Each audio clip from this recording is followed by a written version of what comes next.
Assalamualaikum Buya, mau bertanya bagaimana memaksimalkan ibadah di siang hari dan di malam Ramadan? Apakah siang kita baca Quran saja atau malam zikir atau bagaimana pembagiannya Buya? Terima kasih. Ya, sebenarnya Bu Tina, saya punya tabel schedule i'tikaf from home gitu ya, from al-i'tikaf minal manzil minal bait, beriktikaf dari rumah. Nanti insya Allah saya share ya, silakan nanti dipakai. Saya ijazahkan, saya izinkan semuanya untuk mengamalkan. Nanti di situ sudah tertata, mulai dari bangun tidur sampai tidur lagi, bahkan sampai malam hari itu sudah tertata. Boleh dimulai dari malam nanti, malam depan lah ya, malam besok, atau malam ke-11 ya, itu boleh dipakai, atau malam ke-20. Sehingga terasa meskipun tidak itikaf di masjid, kita bisa itikaf di rumah. Ini sudah kita pakai 2-3 tahun di komunitas saya, dan rasanya luar biasa ya. Hidup itu kayaknya teratur menjadi hamba Allah, dan itu berefek sampai beberapa bulan setelah puasa, kalau dilakukan rutin. Nah teman-teman semua, nanti insya Allah saya kirim ya lewat Pak Tatang atau Pak Dwi, semacam schedule-nya, insya Allah. Baik Ustadz, syukron. Pertanyaan berikutnya dari ID Torik Ibnu Sabil. Assalamualaikum Ustadz, izin bertanya. Allahumma sholli ala Sayyidina Muhammad. Berkaitan dengan ikhlas, apakah sesungguhnya makna ikhlas ketika saya beramal pada Allah, tetapi saya tidak mengharap apapun dari Allah, hanya ingin Allah senang dengan saya, apakah saya salah? Ya. Itu baru level 2 itu ya, karena masih ada aku ingin disenangi Allah gitu. Berarti masih ada keakuannya, egoismenya. Ikhlas itu emang tingkatnya juga 3, sebagaimana dimulai oleh Imam Athaillah. Hikam pertama itu adalah hikam tauhid, karena di situ ada tauhid itu, thoriqohnya, jalannya adalah ikhlas. Untuk mencapai tauhid bukan dengan daurah-daurah doang ya. Daurah itu cuma meluruskan konsep tauhid dalam cara berpikir.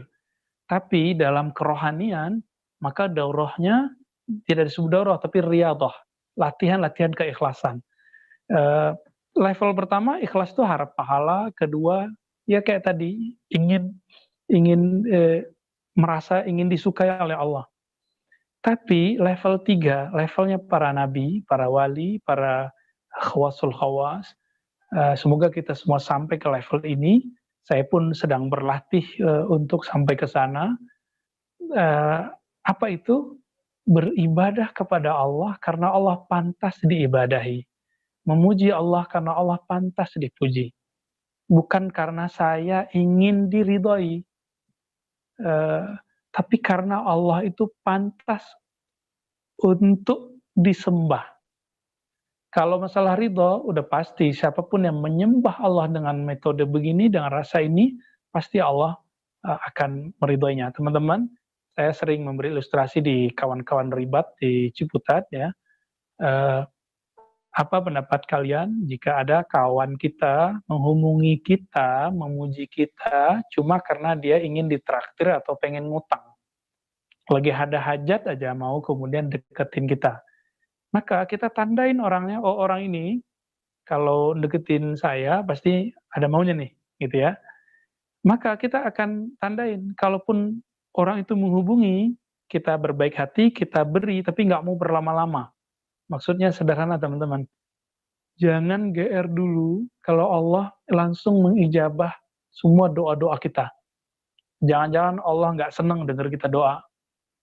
Ya, Allah lebih senang mendengar orang-orang yang memuji-mujinya, karena orang itu meyakini Allah pantas dipuji. Jadi ketika malaikat ditanya oleh Allah Ta'ala, kamu tinggalkan hambaku dalam keadaan apa? Apa kata malaikat? Mereka bertasbih, berdoa kepadamu ya Allah. Lalu malaikat bertanya, ya Allah mereka telah nangis, terisak-isak. Kenapa engkau belum memberinya ya Allah? Apa jawaban Allah Ta'ala? Aku suka dengan rintihan-rintihannya. Beda rintihan di orang ini rintihan yang tulus. Dia merintih bukan karena masalah perutnya. Dia merintih bukan karena egonya ingin dipandang oleh Allah, tapi dia merintih karena Allah pantas dijadikan tempat bermanja. Allah tempat bermanja itu kalau bahasa Al-Qur'annya Allahus Samad. Allah tempat bermanja.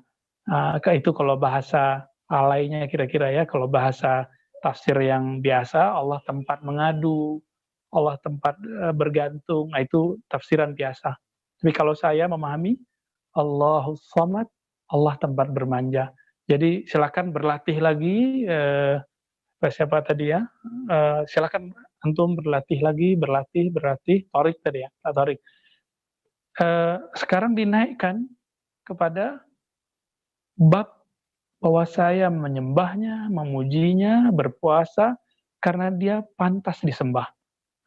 Kalau ada kawan kita muji, kawan kita mendekat, karena dia emang memandang kita ini temannya, bukan karena dia ada maunya. Maka nyamannya bukan main kepada orang-orang ini. Kita akan mendekati orang-orang tersebut, dan bahkan kita rindu ketemu dia. Ya. Nah, inilah yang disebut al-mufarridun, ya. Orang-orang yang telah duluan rohaninya usul sampai kepada Allah Ta'ala. Nah, kira-kira begitu.